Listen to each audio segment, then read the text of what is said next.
2 tips when you have a bad boss who doesn't want to embrace that mentorship is their responsibility. They don't want to mentor you. They don't want to coach you. Number 1, you have to change your mindset that you can only learn from your boss.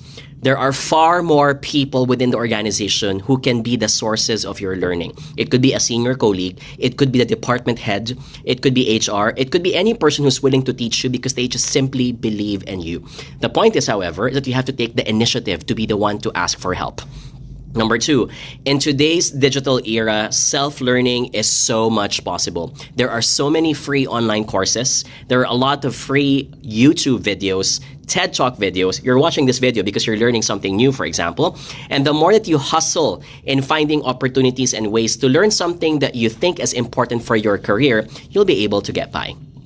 Yes, not every one of us is blessed with a boss who teaches and coaches, but you can also do things on your own. Good luck.